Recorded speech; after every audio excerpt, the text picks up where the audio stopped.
Hey guys, welcome to my channel. My name is Atif Iqbal और आज हम रिएक्शन देने वाले हैं वर्ल्ड अफेयर की जो वीडियो है प्रशांत सर की, वो चल के हम देखते हैं।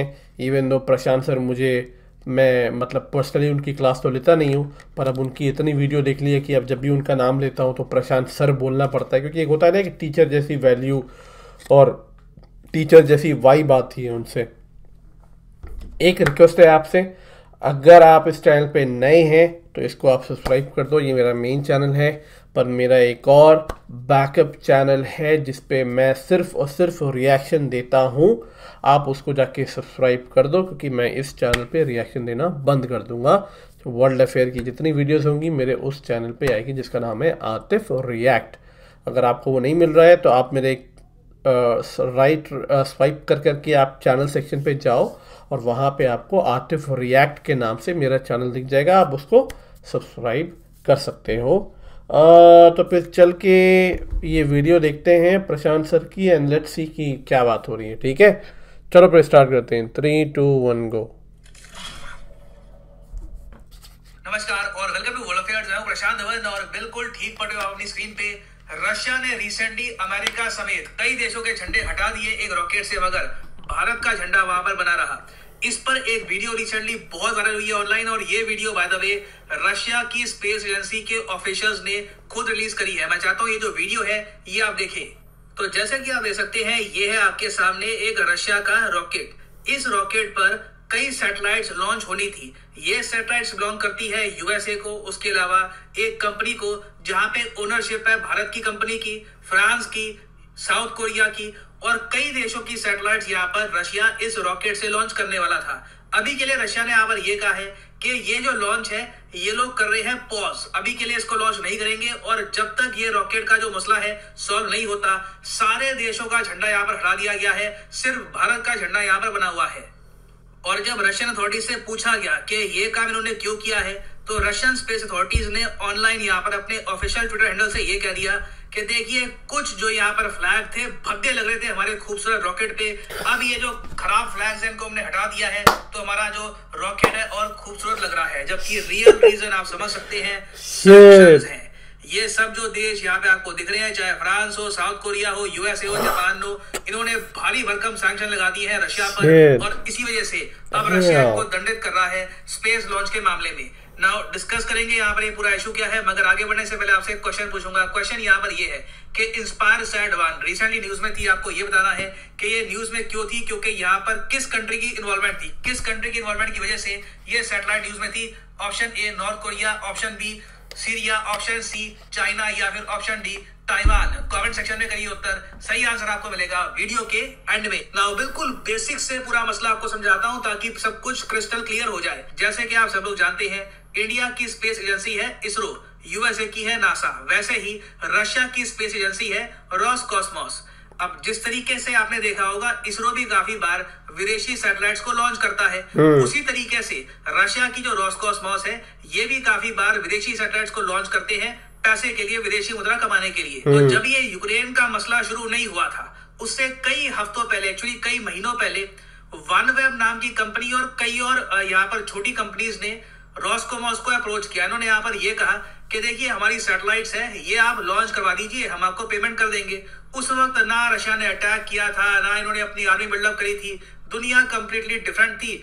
रशिया ने कहा कि हाँ ठीक है, पेमेंट कर दो, रॉकेट हम तैयार करते हैं, लॉन्च कर देंगे। अब यहाँ पे आपको समझना होगा कि सबसे इंपॉर्टेंट सैटेलाइट इस लॉन्च में होने वाली थी वनवेब की सैटेलाइट। वनवेब आपको पता होगा अंतरिक्ष से इंटरनेट प्रोवाइड करने वाली कंपनी है। जिस तरीके से इलॉन मस्क की स्टारलिंक सैटेलाइट सर्विस है जो सैटेलाइट से प्रोवाइड करती है इंटरनेट, वैसे ही वनवेब है। वनवेब पहले एक कंप्लीटली इंडिपेंडेंट प्राइवेट कंपनी थी, फाइनेंशियली काफी हद तक पिट गई। उसके बाद इसका शेयर परचेज कर लिया इंडिया की भारती एयरटेल ने, भारती ग्लोबल ने और यूके की सरकार ने। तो बहुत ही लंबे समय तक हम ये मानते थे कि वनवेब को आज के समय इंडिया और यूके मिलकर चला रहे हैं, क्योंकि भारतीय ग्लोबल हो गई इंडियन कंपनी और यूके की गवर्नमेंट तो खैर यहाँ पर है ही। मगर बाद में मैं आपको ये बता दूं कि वनवेब में भारतीय ग्लोबल ने अपना कुछ शेयर बेच दिया था। बाद में देखिए, यहाँ पर एक बहुत ही बड़ी फ्रेंच कंपनी है एटुलसैट, इसकी एंट्री हो गई। एटुलसैट ने यहाँ पर $550 मिलियन का स्टेक परचेज कर लिया। फिर एक साउथ कोरियन कंपनी है यहाँ पर हानवा सिस्टम, ये भी आ गई। इन्होंने $330 मिलियन का यहाँ पर परचेज कर लिया स्टेक। तो आज के समय OneWeb में आप अगर देखो तो ना सिर्फ यूके और इंडिया, साउथ कोरिया और फ्रांस की भी पार्टिसिपेशन है। तो सिंस यहाँ पे आप समझ सकते हैं ये कंपनी सैटेलाइट के थ्रू बेचती है इंटरनेट, तो इनको लगातार सैटेलाइट लॉन्च करनी होती है। तो इससे पहले कई सालों से लगातार ये रशिया से अपनी सैटेलाइट लॉन्च करवा रहे थे। इनके लिए काफी कन्वीनियंट पड़ता रहा, एक काफी अच्छी अंडरस्टैंडिंग थी, कोई प्रॉब्लम नहीं आई। फिर अचानक से रशिया ने अटैक कर दिया यूक्रेन को। उसके रिस्पॉन्स पे आपने देखा होगा कि साउथ कोरिया, जापान, उसके अलावा फ्रांस, यूएस, यूके, सभी जो यहाँ पर कंट्रीज हैं, इन्होंने सैंक्शन इंपोज कर दिए रशिया पे। अब रशिया ने यहाँ पर ये कहा कि ठीक है, अब तुम्हारा भी ये एक हिपोक्रेसी अपने आप में कि एक तरफ तो हमको स्विफ्ट से बाहर कर दिया, स्विफ्ट पेमेंट सिस्टम से बाहर कर दिया, हमारे बैंक्स पर ट्रांजैक्शन के बैन लगा दिए, हम पे दुनिया भर के और सैंक्शन हम पे इंपोज कर दिया आपने। मगर जब सैटेलाइट लॉन्च की बात आती है तब याद रशिया ही आता है, क्योंकि अभी के लिए आप अगर देखो स्पेसएक्स भी काफी बिजी चल रहा है, उनके भी काफी प्रोजेक्ट है। इसरो के तो ऑपरेशंस काफी हद तक मैं कहूंगा खराब हो गया बिकॉज ऑफ कोविड। बहुत टाइम हमने लूज कर लिया इसरो का, इट इज वेरी सैड। बाकी जो लॉन्च कंपनीज है वो भी बिजी हैं, तो घूम फिर के दुनिया भर की कंपनीज को याद आता है रशिया। ये रशिया के पास पहुंचती है कि चलिए देखिए हमारा यहाँ पे रॉकेट लॉन्च कर दो। तो रशिया ने यहाँ पर ये कहा है कि नहीं देखो सैंक्शन लगेंगे ना तो पूरे ही लगेंगे, ठीक है। अभी के लिए जो ये सैटेलाइट लॉन्च है ये भी हम कर रहे हैं पॉज। अब इसके रिस्पॉन्स में आपने देखा होगा अमेरिकन मीडिया अब ये लिख रहा है कि रशिया ने OneWeb रॉकेट लॉन्च को हॉस्टेज बना दिया है, मतलब कि उन्होंने पैसे ले लिए और अब लॉन्च नहीं कर रहे और कह रहे हैं कि लॉन्च करेंगे मगर एक कंडीशन पर। कंडीशन पता है क्या है? कंडीशन ये कह रहे हैं कि अगर OneWeb कंपनी से यूके की सरकार अपना स्टेक बेच दे तब इसको ये लॉन्च करेंगे। नहीं तो वैसे ये लोग कह रहे हैं कि ठीक है हम एक बार को मानते हैं प्राइवेट कंपनीज का मामला है, प्राइवेट कंपनीज की गलती नहीं है, उन्होंने हम पे सैंक्शन इंपोज नहीं किए। मगर OneWeb में सिंस यूके की गवर्नमेंट भी एक हिस्सेदार है तो ये लोग अलाउ नहीं करेंगे कि ये सैटेलाइट लॉन्च हो। रशिया ने यहाँ पर तर्क लगा दिया कि क्या पता कल को यूके की सरकार इस सैटेलाइट को मिलिट्री पॉइंट ऑफ व्यू से यूज कर ले, जिसकी पॉसिबिलिटी 0 है। मगर अब रशिया यहाँ पर आपके लिए मजे ले रहा है। रशिया ने यहाँ पर यह कह दिया कि अगर यूके जल्दी से अपना स्टेक नहीं बेचता इस सैटेलाइट का तो 4 मार्च के बाद ये सैटेलाइट हम उतार देंगे और इस रॉकेट को किसी और चीज के लिए इस्तेमाल कर लेंगे। रशिया के लिए यहाँ पर टेंशन की बात नहीं है, इनको कोई लॉस होने नहीं वाला। जो इन्होंने रॉकेट तैयार किया है इसकी भी पेमेंट इनको मिल चुकी है, रशिया के सारे बेसिस कवर्ड है। मेन जो यहाँ पर नुकसान होगा ये OneWeb को ही होने वाला है। और OneWeb में आज के समय जो भी स्टेक होल्डर्स है वो आपस में बात कर रहे हैं कि देखो रशिया से बात करो, हमारे मिलियंस ऑफ डॉलर्स यहाँ पर डूब जाएंगे अगर रशिया ने ये सैटेलाइट लॉन्च नहीं करी। अब एक तरफ तो OneWeb की सैटेलाइट है, उसके अलावा जिस तरीके से आपको बताऊंगा इसरो भी काफी बार अमेरिका की छोटी सैटेलाइट लॉन्च करता है। यूएस की भी यहाँ पर सैटेलाइट्स थी, एक सैटेलाइट यहाँ पर जापान की भी थी। और हिस्टोरिकली देखा गया एक आपके लिए सिस्टम है कि जब भी एक रॉकेट से लॉन्च किया जाता है तो जिस कंपनी की सैटेलाइट होती है उस कंट्री का फ्लैग भी उस रॉकेट पे लगा देते हैं। अच्छा। तो रशिया ने पहली बात तो यहाँ पर एक सिंबॉलिक मैसेज सेंड किया है कि जो देश हमारे खिलाफ खड़े हैं उनके फ्लैग को ही पेंट कर दो, उनके फ्लैग को हटा दो। सिंस इंडिया ने रशिया के अगेंस्ट कोई एक्शन लिया नहीं है तो अब इंडिया का फ्लैग अकेला बचा हुआ आपको मिलेगा इस रॉकेट पे। ना यहाँ पे आप में से कुछ लोग कह सकते हैं कि तो सर हम यहाँ पे खुद ही इसको लॉन्च नहीं कर सकते इसरो के जरिए, थोड़े से एक्स्ट्रा पैसे आ जाएंगे। वेल देखिए ऐसा करना एक जियोपॉलिटिकली बहुत ही खराब मूव होगा, क्योंकि इससे हम रशिया को मैसेज सेंड कर रहे होंगे कि तुम अगर लॉन्च नहीं करोगे तो इसरो खड़ा है, तो उससे हम ऑलमोस्ट आप कह लीजिए इसरो को अगेंस्ट खड़ा कर देंगे रशिया के, वो हम चाहते नहीं है। तो देखिए मोस्ट प्रोबेबली अभी के लिए लगता नहीं है कि सैटेलाइट ये लॉन्च हो पाएगी। हाँ। ये सैटेलाइट फिर घूम फिर के कहीं और नहीं जाएगी, या तो स्पेसएक्स के पास जाएगी या फिर एरियन स्पेस के पास जाएगी।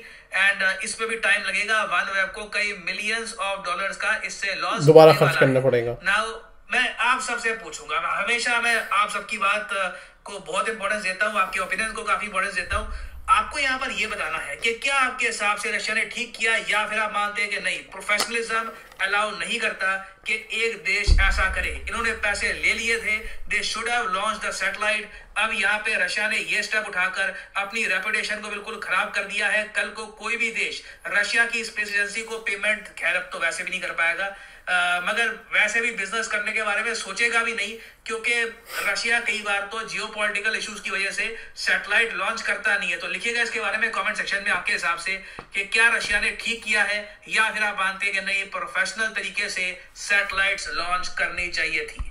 ना वापस आते हैं हम एमसीक्यू की तरफ कि इंस्पायर सैट-1 आई थिंक ताइवान, किस कंट्री की पार्टिसिपेशन की ताइवान वजह से, तो सही उत्तर इसका है ऑप्शन डी ताइवान। इंस्पायर सैट-1 एक मल्टी कंट्री सैटेलाइट है जिसमें ताइवान की भी पार्टिसिपेशन थी और इसको रिसेंटली लॉन्च किया था इसरो ने। तो ये बाय डिफॉल्ट बन जाती है पहली सैटेलाइट जो इसरो ने लॉन्च करी है जहां पर ताइवान की भी पार्टिसिपेशन थी, तो इसलिए काफी हद तक न्यूज में थी। Make sure to remember this. Life में एक बार प्रॉपर्ली यूपीएससी एग्जाम के लिए प्रिपेयर करना चाहते हैं तो कमेंट सेक्शन में जाओ, यहाँ पे आपको मिलेगा ये लिंक यूपीएससी सीएससी प्लस का, यहाँ पे करो क्लिक और यहाँ पे आप परचेज कर पाएंगे अनअकैडमी का यूपीएससी कॉम्बो पैकेज, जिसके अंदर ना सिर्फ प्रीलिम्स और मेंस, ऑप्शनल की भी तैयारी आपकी हो जाएगी इन अ सिंगल परचेज। ऑप्शनल आपकी चॉइस का होगा, history, geography, political science, which ever you choose.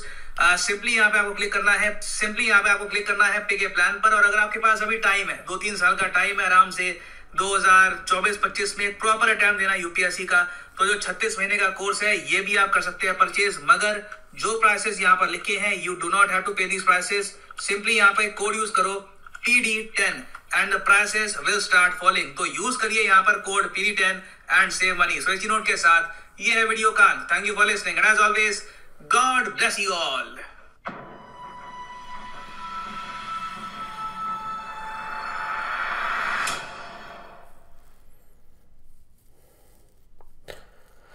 तो यार वीडियो ओवर हो गई है। ओवरऑल मुझे क्या लगता है, क्या ये डिसीजन सही है?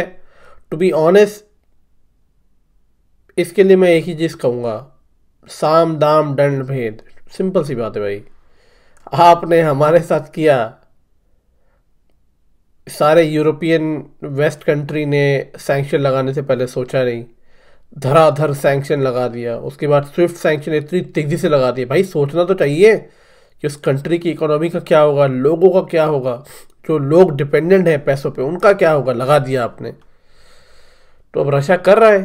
तो भाई जब आपने गलती करी तो आपने सोचा नहीं, तो अब सामने वाला कर रहा है तो आपको बुरा क्यों लग रहा है? आई थिंक कोई भी कंट्री हो, मैं भी जगह होता तो शायद मैं यही करता। ठीक है,